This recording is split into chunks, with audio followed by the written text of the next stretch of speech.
*16001#। Dial করে আপনি call দিবেন। কল দেওয়ার পর আপনার কাছে একটা মেসেজ অপশন আসবে। আপনার এনআইডি কার্ডের মাধ্যমে যে ৫-৬টা সিম তোলা আছে এটা কি আপনি জানেন? সাধারণত আমরা যখন একটা সিম কিনতে যাই তখন আমাদের এনআইডি কার্ড আমরা ব্যবহার করে থাকি। তো একজন মানুষের হয়তো দরকারে আপনার ব্যবসার ক্ষেত্রে বা চাকরির ক্ষেত্রে ২ থেকে ৩ টা সিম আমরা তুলে থাকি। তো হয়তো আমাদের ফ্যামিলিরও মা-বাবা তারা বৃদ্ধ হয়ে গেছে, তাদেরও আমরা ১টা ২টা সিম কিনে দিই।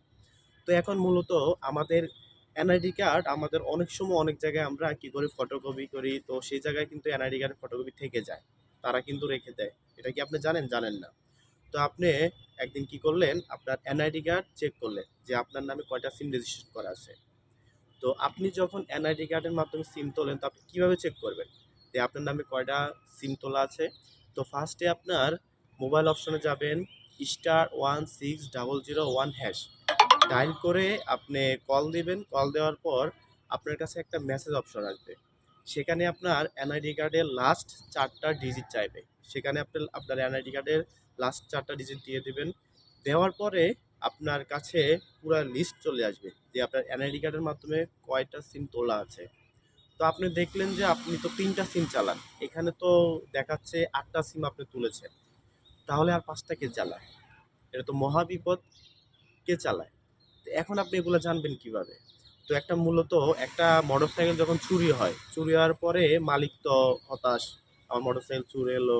তো মালিক অনেক বিভিন্ন টেনশনে থাকে বা টেনশন থাকে না। তো যখন কেউ চুরি করে এই মোটরসাইকেলটা, এই চোরাইকৃত মোটরসাইকেলটা যখন কোনো অকারেন্স বা অপরাধমূলক জায়গায় ধরা পড়ে, তখন এই মোটরসাইকেলের যে আসল মালিক থাকে, এই পুলিশ কিন্তু আসল মালিককে বের করে। বের করার পরে কিন্তু আসল মালিককেও কিন্তু এই অপরাধে শামিল করে। তো এই অপরাধে কিন্তু এই আসল মালিক কিন্তু অপরাধী। এটা কিন্তু জানে না। যার মোটরসাইকেল চুরি হয়েছে সে কিন্তু জানে না। কিন্তু সে বিনা দোষে দোষী হয়ে গেল। ঠিক সেরকম আপনার এনআইডি কার্ডের সিম হলো আপনি ৩ টি তুলেছেন আর ৫ টি কে তুলেছে আপনি জানেন না। যখন কেউ এই সিম ব্যবহার করে কারো কাছ থেকে টাকা চাইবে, কাউকে মারার হুমকি দেবে বা কোনো অপরাধমূলক বিষয় জড়িয়ে যাবে, তখন কিন্তু পুলিশ এই নাম্বারের আসল মালিককে খুঁজে বের করবে। তো আসল মালিক তো আপনি। এই সিম তো অন্য কেউ চালাচ্ছে সেটা কিন্তু আপনি জানছেন না। এখন জানলেন। এই বর্তমান সময়ে এসে জানলেন যখন আপনি এনআইডি কার্ড চেক করলেন যে আমার সিম কয়টা আছে আমি এগুলো চেক করি। তো আপনি কিন্তু বিনা দোষে দোষী হয়ে গেলেন। তো এই বিষয়গুলো আপনি মাথায় রাখতে হবে। আপনার একটা সিম যখন এনআইডি কার্ড দিয়ে সিম চালাবেন, তো আপনার এটা সপ্তাহ বা মাসে চেক করতে হবে যে আপনার এনআইডি কার্ডের মাধ্যমে কেউ সিম খুলে রেখেছে কিনা এগুলো আপনার চেক করতে হবে। প্রায় সময় আপনার মোবাইলে চেক করতে হবে। ঠিক আছে? আপনার হয়তো সিম ৩ টা আছে, মা-বাবা চালায়, আরেকটা আপনি চালান। তো এইটুকের ভিতরে শেষ।